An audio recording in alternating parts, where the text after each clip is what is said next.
To RJ classes.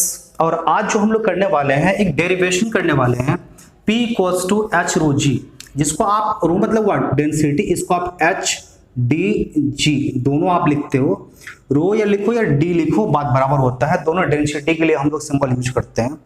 तो हम एक लिक्विड कॉलम के अंदर जो मेरा प्रेशर एग्जर्ट होगा एक पर्टिकुलर हाइट पे, वो हाइट पे प्रेशर जो होता है कितना होता है, that is equals to h d g या एच रो जी। और ये हमको क्या करनी है, अभी प्रूफ करनी है।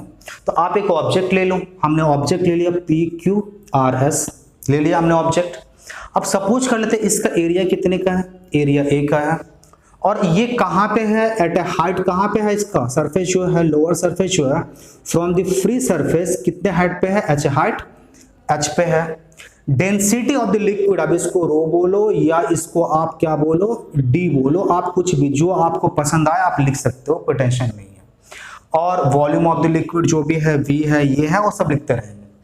तो हमको फाइंड करनी है क्या, जो प्रेशर होगा that will be equals to the क्या हो जाएगा, एच डी जी। तो प्रेशर हम बताते कैसे हैं, प्रेशर हम क्या लिखे थे, फॉर्मूला याद है ना, P equals to f by a, area force by area. अच्छा, फोर्स का मतलब एक ऑब्जेक्ट को अगर आप लिक्विड के अंदर रख रखे हो तो ये कितना फोर्स एक्सर्ट करेगा, obviously equals to the weight of the क्या हो जाएगा, लिक्विड डिस्प्लेस या वेट ऑफ द क्या हो जाएगा, पी क्यू आर एस। तो यहां से चलो अगर हम थ्रस्ट की बात करें तो थ्रस्ट इक्वल्स टू कितना होगा, तो thrust equals to weight of p q r s. मतलब पी क्यू आर एस जो मेरा क्या हो जाएगा, वेट होगा लिक्विड कॉलम का, वो जो वेट होगा वही वेट क्या हो जाएगा, that will be equals to the thrust. तो अगर हम इसको लिखे, वेट का मतलब क्या लिखते हैं हम लोग, डब्ल्यू लिखते हैं, वर्क के लिए भी डब्ल्यू लिखते हो, वेट के लिए भी हम लोग क्या लिखते हैं, डब्ल्यू या एफ लिखते हैं या इसको। तो अच्छा, वेट इक्वल्स टू क्या होता है, आप हमेशा बोलेंगे सर अगर हम देखें जरा सा, तो W equals to F into G. अगर आप मैथमेटिकली देखे होंगे तो वेट के लिए हम लोग क्या लिखते हैं, W equals to F into G. तो वेट के लिए लिख दो एफ इंटू जी, फोर्स। अब आता है क्या, अगर हम फोर्स यहाँ पे यूज कर दिए, एफ इंटू जी यूज कर दिए, अब हम फोर्स के लिए यूज करते हैं मास। तो F इक्वल्स टू आप बोलते हो sir Newton second law of motion, F equals to m a, क्या लिखते हैं, एम ए लिखते हैं। तो weight equals to sorry f g नहीं, W इक्वल्स टू क्या होता है, एफ सॉरी, तो W और वेट बोलो या फोर्स बोलो, दैट विल भी क्या हो जाएगा, इक्वल होगा। अब अगर हम फोर्स की बात करें तो इट इज इक्वल्स टू क्या हो जाएगा, एम ए, हम लिख दिए, इसके बदले क्या लिखेंगे, एम ए लिख दिया हमने। अच्छा, अगर इन टर्म ऑफ डेंसिटी, अगर हम मास को इन टर्म ऑफ डेंसिटी एक्सप्रेस करें तो ये फिर कैसा होगा, आप ऐसा लिखते हो, डेंसिटी इक्वल्स टू आप लिखते हो मास बाय वॉल्यूम, ये लिखते हैं। तो अगर हम यहां से डेंसिटी के लिखें तो density into volume equals to क्या निकल आएगा, मास निकल आएगा। So rho into v, density आपने कितना ले रखा है, रो ले रखा है, rho into v equals to क्या हो जाएगा, एम। तो यहां से फिर क्या, एक एक स्टेप को फॉलो करते जाना, हो सकता है बुक में आपको ऐसा ना हो, बट अगर आप एक एक स्टेप फॉलो करते जाओगे, आपके पास क्या है, एक एक वैल्यू के लिए आप क्या करो, सब्स्टिट्यूट करते जाओ जो जो आपको चाहिए। अगर आप ऐसा करते हो तो आपको फिर लर्न करने की जरूरत नहीं है, अगर आप ऐसा नहीं करते हो तो फिर जैसा बुक में आप लर्न करो। फिर से मैं समझाता हूं, आपने बोला क्या, मेरा थ्रस्ट कितना होगा, तो weight of liquid column P q r S के कारण जितना होगा। तो वेट मतलब क्या, आप डब्ल्यू लिखो, सॉरी ये जी नहीं, तो weight and force that is equals to each other. तो हमने क्या लिखा, फोर्स लिख दिया हमने। And F equals to from the Newton second law of motion से बात करते हैं तो F equals to m a हमने लिख दिया। अच्छा, मास को अगर हम in term of density express करते हैं, डेंसिटी इक्वल्स टू मास है वॉल्यूम, ये एक्सप्रेशन मिला हमको। तो मास के बदले अब हम क्या पुट कर देंगे, तो रो इंटू क्या पुट कर देंगे हम लोग, V पुट कर देंगे। और यहां से क्या करेंगे, और मेरे पास है क्या, इनटू ए, और तो ए नहीं, ऑल्दो हम बात कर रहे हैं वेट की, तो हम ए रिप्लेस हो जाएगा किसके थ्रू, ए विल भी क्या हो जाएगा हियर, ए एक्सेलरेशन नहीं, एक्सेलरेशन ड्यू टू ग्रेविटी होता है, बात समझे कि नहीं। तो हम ए नहीं लिखेंगे, f equals to m a होता है, बट जब आप ग्रेविटी की बात कर रहे होते हैं तो f equals to m g लिखते हैं। तो हमने ए को रिप्लेस करेंगे किससे, जी से रिप्लेस करेंगे। हमने यहां भी ए को रिप्लेस कर दिया किससे, जी से रिप्लेस कर दिए। अच्छा, अब हमको जो प्रूफ करनी थी, थी, हमको एच रो जी प्रूफ करनी थी। यहाँ पे वॉल्यूम वाली कोई बात नहीं है, वॉल्यूम का फॉर्मूला याद है ना, वॉल्यूम का आपके पास अगर क्यूबाइड ले रखे हो तो वहां पे वॉल्यूम के लिए क्या फॉर्मूला होता है, length into breadth into height, और लेंथ एंड ब्रेथ को आप क्या बोलते हो, area of base, area of base into height. तो एरिया ऑफ बेस तो आप लेट कर रखे हो, एरिया ऑफ बेस कितने का है, ए है। तो अगर हम अब देखो वॉल्यूम के लिए अगर हम वॉल्यूम, तो वॉल्यूम इक्वल्स टू क्या होता है, area of base, area of base into height. तो V इक्वल्स टू क्या निकला, A इंटू एच।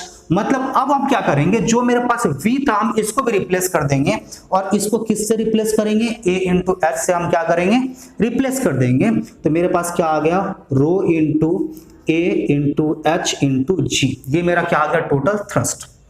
एरिया मेरे पास कितने का है, आप बोलोगे सर एरिया तो हम पहले ही ले चुके हैं, एरिया मेरे पास कितने का है, ए का है। अब हम बात करते हैं प्रेशर की, तो प्रेशर इक्वल्स टू क्या होगा, तो प्रेशर इक्वल्स टू आप बोलते हो क्या, thrust by area, thrust by area, ठीक है। तो थ्रस्ट कितने का मेरे पास है, ये तो मेरे पास टोटल वैल्यू आ चुका है थ्रस्ट का, लिख देते हैं हम रो इंटू ए इंटू एच इंटू जी।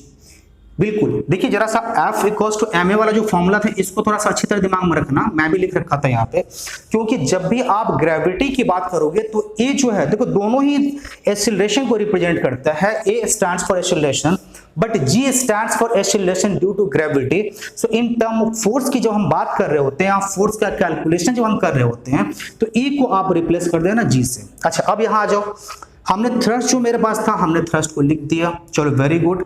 अब हमको चाहिए एरिया, एरिया तो हमको पहले से पता है ए है। अगर हम कैंसिल करें, देखो ये ए और ये ए, ये दोनों क्या हो गया, कैंसिल हो गया। तो अगर हम अब प्रेशर की बात करें तो प्रेशर इक्वल्स टू क्या निकला मेरे पास, एच रो जी, ये मेरा प्रेशर निकल गया। और यहां से अब क्या होगा, इस डेरिवेशन को करने के बाद अब यहां से कुछ क्वेश्चंस का आंसर भी हम दे पाएंगे। लिक्विड प्रेशर किन किन बातों पे डिपेंड करता है, अब हमको ये भी लर्न करने की कोई जरूरत नहीं है। देखो मेरे पास तीन फैक्टर, प्रेशर इनसाइड लिक्विड की हम बात कर रहे हैं, total pressure will be something different. हम सिर्फ लिक्विड प्रेशर की बात करते हैं, तो लिक्विड प्रेशर में आपने क्या बोला, liquid pressure is directly proportional to height from the free surface. मतलब फ्री सरफेस से आप जितना हाइट बढ़ाते चले जाओगे आपका लिक्विड प्रेशर भी क्या होगा, उतना ज्यादा बढ़ता चला जाएगा। And that is the reason dam वगैरह जब बनता है तो बेस वाला पोर्शन जो होता है ज्यादा ब्रॉड रखा जाता है देन द अपर पोर्शन, क्योंकि जैसे जैसे लिक्विड नीचे की तरफ आएगा प्रेशर क्या होगा, बढ़ता चला जाएगा। दूसरा बात करते हैं किसके ऊपर, density of the liquid. Yes, अगर आप केरोसिन लेते हो और वाटर लेते हो तो ऑब्वियसली केरोसिन का डेंसिटी क्या होगा, कम है, वाटर का डेंसिटी ज्यादा है। So in case of water pressure exertion जो होगा that will be more than that of the क्या हो जाएगा, केरोसिन।